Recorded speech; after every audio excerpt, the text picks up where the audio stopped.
Secret organisation का top killer है। उसके अंदर कोई भावना नहीं है, वो सिर्फ अच्छे ढंग से अपना काम करना जानता है। रहस्यमयी जगह पर काम करता है जिसको ढूंढना मुश्किल है। किसी को नहीं पता वो गंजा आदमी कौन है, वो केवल उसके पीछे लिखे नंबर से उसकी पहचान जानते हैं। Code name 47। आज मैं आपके लिए लाया हूँ खेल का एक फिल्म रूपांतरण असासिनिक कोड नेम 47। 1947 में डॉक्टर पेट्र और सरकारी एजेंसी ने भावनाहीन यूक्रेनियन बनाने की योजना बनाई।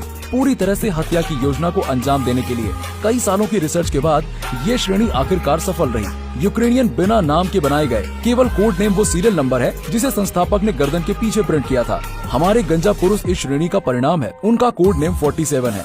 यूक्रेनियन कमांडो के रूप में बनाए गए थे। वो भावनाहीन है, कर्तव्यों को निर्विवाद रूप से निष्पादित करते हैं, सीन को साफ करें, मिशन को पूरा करें। हालांकि ये श्रेणी बहुत सफल रही, लेकिन मुख्य व्यक्ति डॉक्टर पेट्र वो विशेष रूप से अस्थिर किलर थे।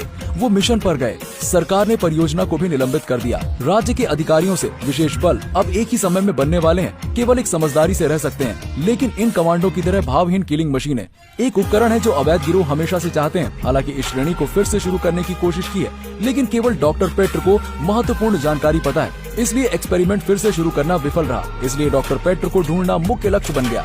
लेकिन डॉक्टर कई वर्षों से छुपा हुआ है, कोई भी इनकी चालों को नहीं जानता है। जब तक एक लड़की दिखाई नहीं दी, फिर सब बदल गया। वो है कटिया, डॉक्टर की बेटी। उस दिन अनुसंधान केंद्र ने कटिया की खोज की। इसके तुरंत बाद एक अलार्म बजा। सारे कर्मचारी महत्वपूर्ण दस्तावेजों को साफ करने लगे। आधार से हटाए गए नेता की रक्षा करें।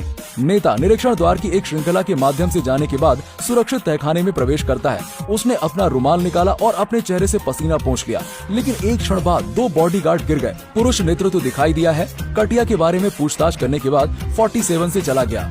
नेता ने देखा कि पलटवार करना संभव था, तुरंत 47 को मारने की तैयारी। लेकिन जिस क्षण उसने अलमारी का दरवाजा खोला,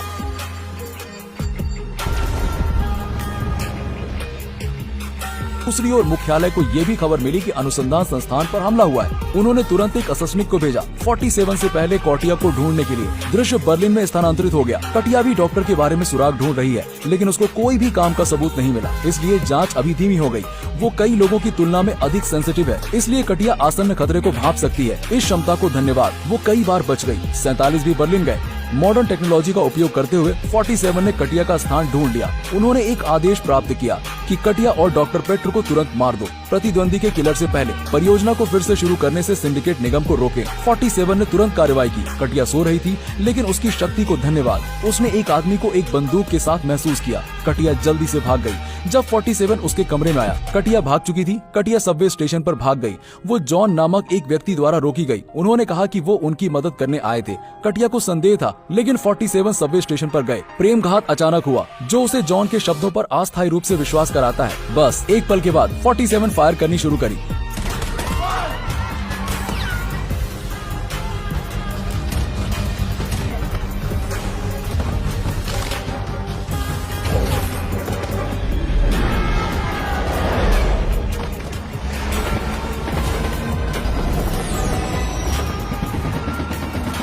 ये देखकर कि बचने का कोई रास्ता नहीं है, जॉन तुरंत दूतावास एम्बेसी की आग खोलने के लिए दौड़ा। कटिया और जॉन दोनों वहाँ गिरफ्तार हुए। कटिया ने कारण बताया, वो यहाँ इसलिए हैं क्योंकि वहाँ लोग उनका पीछा कर रहे हैं। लेकिन जाहिर तौर पर परीक्षक ने उस पर विश्वास नहीं किया। पूछताछ जारी रखने के लिए फिर कटिया को महसूस किया। उसी समय 47 2 बड़े सूटकेस लाए। दूतावास को हथियारों से भरा हुआ है। वो मुश्किल से छुपा और फिर जाहिर है वो गिरफ्तार किया गया था।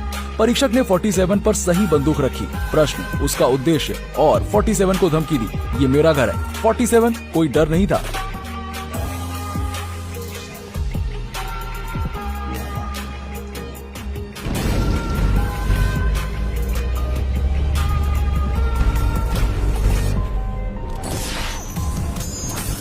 जॉन ने हथकड़ी भी हटा दी। कटिया को दूतावास से बाहर निकाला। 47 ने पालन नहीं किया, लेकिन स्नाइपर बंदूक के लिए सही जगह ढूंढने के लिए पीछे मुड़ गया। लोडिंग, लक्ष्य।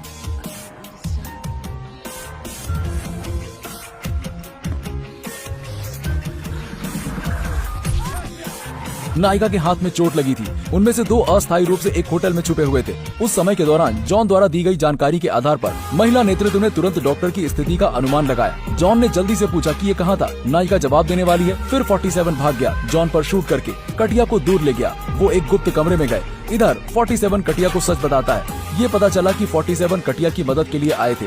जॉन हत्यारा है जो उसे डॉक्टर को ढूंढने के लिए उपयोग करना चाहता है। कटिया इतनी महत्वपूर्ण क्यों है? क्योंकि वो भी एक कमांडो है जिसे डॉक्टर ने बनाया है। यही कारण है कि वो आम लोगों की तुलना में अधिक संवेदनशील है। इसके अलावा उसका पूरा नाम कटिया वैन डीज है। फ्रेंच में कटिया वैन डीज 90 नंबर है। कटिया अस्थायी रूप से स्वीकार नहीं कर सकती कि वो भी 47 की तरह एक उच्च स्तरीय कमांडो है। वैसे भी उसके बाल हैं, लेकिन ये स्पष्ट है कि 47 झूठ नहीं बोल रहे। कटिया ने आसानी से कार्य पूरा कर लिया है, एक गुप्त कमरे से बचना जो आम लोग नहीं कर सकते।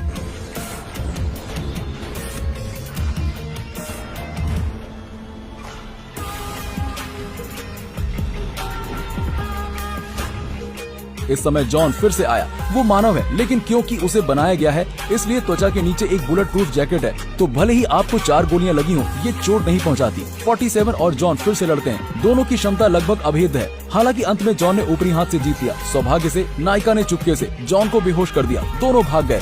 47 के वारंट के बाद कटिया ने आखिरकार डॉक्टर के स्थान के बारे में बताया, सिंगापुर। दोनों चले गए। एयरपोर्ट पर पहुंचने के बाद सभी कमरे से बचे, लेकिन महिला नेतृत्व को इन सब चीजों का ज्यादा अनुभव नहीं था। बाहर निकलते वक्त उसका चेहरा कैमरे में आ गया। अगले दिन वो अंततः एक फूल वाले के पास डॉक्टर से मिले। कटिया अब अपनी भावनाओं को नियंत्रित नहीं कर सकती। उसने डॉक्टर से पूछा कि उसने उसे क्यों छोड़ दिया। डॉक्टर भी बेहद असहाय है। उस वर्ष उसने कुछ और नहीं किया। फिर पता चला कि जब उस साल उसकी हत्या हुई थी तो उसने कटिया को छुपा दिया था, क्योंकि उनका मानना है पास ना रहे। दोनों रोए। अंत में दोनों ने एक दूसरे को माफ कर दिया। लेकिन थोड़ी देर बाद फिर एम्बुलेंस में मौजूद लोग दिखाई दिए। उनमें से 3 को निकाला गया। वो फिल्म फास्ट एंड फ्यूरियस को फिर से बनाने की तैयारी कर रहे हैं। शहर के केंद्र में फिर एक रस्सी ने कार को ठीक किया, अनगिनत रस्सियां, जिससे कार हिल भी न सके। 47 को पता है कि अब वो ड्राइविंग नहीं कर सकता। वो कार से बाहर कूद गया, लेकिन बूढ़ा डॉक्टर अब कमांडो जैसा नहीं रहा था। उन्होंने अपने पैर को घायल किया। किसी भी तरह 47 को पहले कटिया से मिलना था। डॉक्टर से मिलने के बाद उन्होंने एक दवा इंजेक्ट करके डॉक्टर को टॉर्चर किया, लेकिन कोई जानकारी नहीं मिली। किसी भी तरह नेता को व्यक्तिगत रूप से मिलना था। फिर पता चला कि पहले उनमें से 2 सहकर्मी थे। ठीक उस समय जब डॉक्टर को सलाह देने वाला था, 47 पर हमला किया। कटिया ने एक हेलीकॉप्टर को इमारत में गिरा दिया। 47 नेतृत्व कक्ष में टूट गया। सबसे पहले उसको गन से मारना चाहते थे। कौन है जो उम्मीद करता है कि जॉन उसकी रक्षा करेगा। उसके बाद 47 और जॉन फिर से लड़ने लगे। जॉन बुलेट प्रूफ वेस्ट में लिपटे हुए थे और 47 धीरे धीरे खुद की शक्तियों को खोने लगे।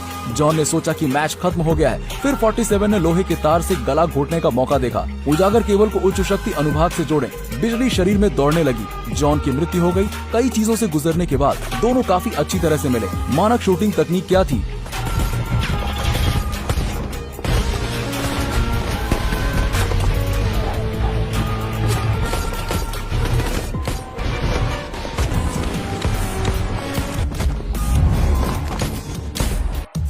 और कटिया ने एक साथ काम किया। जल्दी दुश्मन समाप्त हो गया, लेकिन लीडर ने हेलीकॉप्टर पर डॉक्टर को लिया। कटिया केवल उड़ने वाले विमानों को देख रही थी। डॉक्टर ने नीचे 2 लुप्त होते आंकड़ों को देखा। वो जानता है कि उसकी बेटी एक मजबूत महिला बन गई है। डॉक्टर मुस्कुराया, फिर उस बम को दबाए जो 47 द्वारा पुनर्निर्मित किया गया था। विस्फोट के बाद नेता और डॉक्टर इस दुनिया को हमेशा के लिए छोड़ चुके थे। शुरुआत से बाहर लीडर 47 के लक्ष्यों में से एक था। तो दूसरा लक्ष्य कौन है? 47 ने कटिया की ओर देखने के लिए अपना सर घुमाया। कोई जवाब नहीं, बस फोन गिरा दिया। फिर कटिया के साथ उन्हें कमांडो का सामना करना पड़ा। लाल टाई, नीट हेयर स्टाइल, एक सुंदर शब्द के साथ अभिव्यक्त। मुझे भी लाल टाई के साथ एक सूट खरीदने जाना है। मैं एक भावहीन ब्लॉक कर्मचारी हूँ। अगर आपको ये वीडियो पसंद आई हो तो लाइक, कमेंट और सब्सक्राइब करें। अगली बार मिलते हैं।